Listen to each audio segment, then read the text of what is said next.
you ready for some fantasy football here on whatever night I happen to record this on? Yeah! Alright guys, it is time to go over the Scotland Fantasy Football League results from week 1 of the NFL season. And if you remember correctly, back from the last video, Zach Scott managed to get the first pick in our draft, and he manages to sit on top of the rankings after week 1. He outscored everybody in the league. He scored 177 points, while his opponent, the Crazy Caters, managed to score 172. It's really unfortunate for them because the Crazy Caters, had they gone up against anybody else in the league, would have won this week. But since she went up against Zach, she gets a loss. So it was really close. I mean, the difference from sitting in the number 1 spot from sitting down in the number 6 spot this week was just like 5 points. And I'm going to show you how Kate could have flipped that around and she could have been sitting on top of the standings instead of Zach in just a little bit. But first I want to check out the week 1 matchups here. If you remember back to the last video, the video challenge was to pick who you thought would win each week. And if anybody could pick all the winners, they would get a raffle ticket. I haven't checked to see who won what yet, but I will put that in the description, whoever won that challenge. And the video challenge for this week is going to be the same thing. So anybody who could pick all 5 of the winners for week 2 will get a raffle ticket as well. So don't forget to do that in the comments below. Let's see. This week, however, I managed to get an easy win over Ollie, which was to be expected with his draft strategy. And I managed to get the blowout of the week as well. And I think Ollie is going to be featured in this every single week. And even though he likes to be featured in things, this is not something he should want to be featured in. This is a bad thing. So, Ollie, update your team, please. Even if you can't, have me help you update it or something. Because you're going to be probably the biggest loser every week if something doesn't change on your team. But Hippid, unfortunately, got a loss against the Handy Fannies. We already mentioned that Kate took a loss against Zach, a very tough loss. The Fruit Flies lost against Ninja's Detroit Rape Squad. They won against Detroit Rape Squad, I'm sorry. And that really surprised me. I thought Ninja was going to come out with a win there, but Jeff Robro squeaked out a very tight victory there. And then, of course, Wolf Sorrow and his Wolves, they lost to the Baby Eaters, which is Taz. That could have been the blowout of the week. It was a pretty dominating win for Taz. Let's go ahead and take a look at my team real quick. I'm not going to take a look at all the teams this week. I'm just going to take a look at a few of them. I do want to point out that last week when we looked at the rosters, okay, the stats that were used were last year's stats, and they were last year's total stats, not just a week stats from 1 week.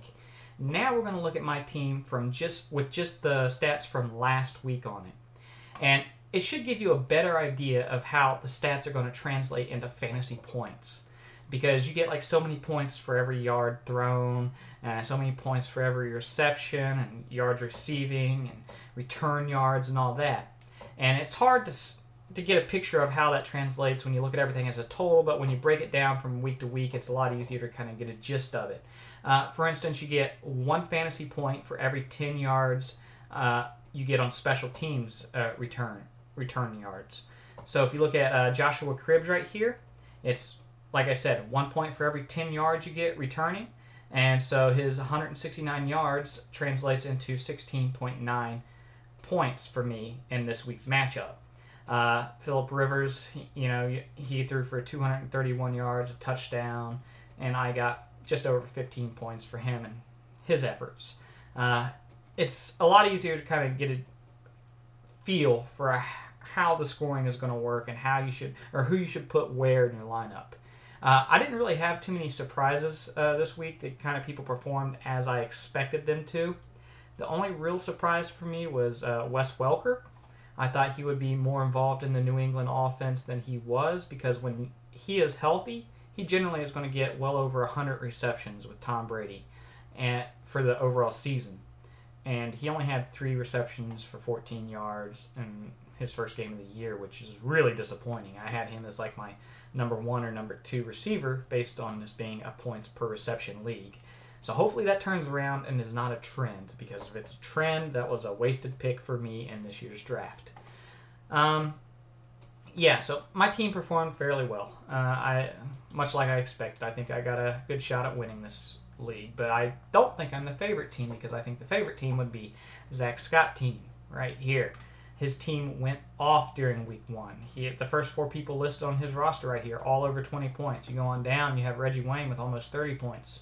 He had Tony Romo on the bench with 35 points. I mean, he's got Lance Moore here, who scored 29 points. I mean, Zach Scott has some people that can score a lot of points in bunches on his team. And yeah, I think he is going to be a force to be reckoned with if he actually updates his team. I don't know how active Zach is going to be with doing that. If he doesn't, that's going to give other people a chance. Like John Casey right here, he shouldn't even be on Zach's roster. Zach should drop him because he's not active. He's not going to play in a game at this point. So he needs to pick up somebody that can actually help him and give him some production. But Zach is looking really good after week 1. I'm going to go ahead and look over at Kate's team real quick because there is a move she could have made that could have got her the win this week. And that move right here is she should have sat Ryan Matthews and played Sean Green. Now, for most fantasy managers, that's a really easy mistake to fix. I mean, most people would have saw that really easily because these little yellow tabs right here under the player names, if you click on those, it gives updates for that player. So if he's been injured, it'll tell you that he's probably not going to play, if he's questionable, or if he's definitely out, it will tell you that. And if she would have read that, she could have saw that he was going to be out for that game. And then she would have been able to sit him on the bench and put somebody in his place, which would have probably been Sean Green. Even if she would have put Ben Tate in there, I think she would have got the win. Because I think she only lost by like 5 points, and Ben got her 5.8, and Ryan got her 0, so that's more than a 5-point difference. So even though Kate is from the UK, and there are a lot of people that don't follow football or fantasy football at all.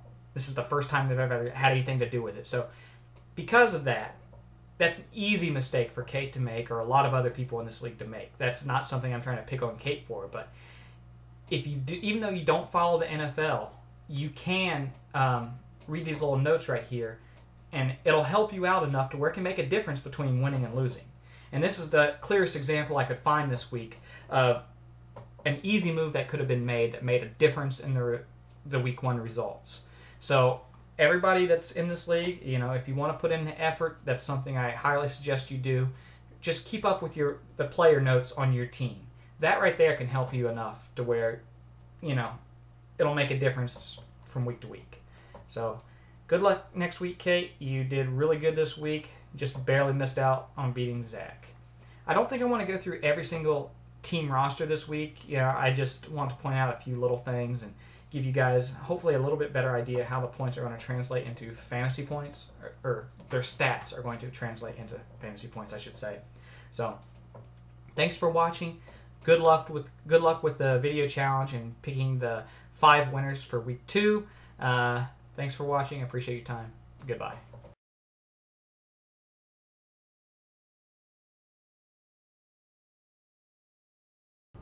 Welcome to the Scotland Fantasy Football League. Touchdown! Oh, sorry, Sam.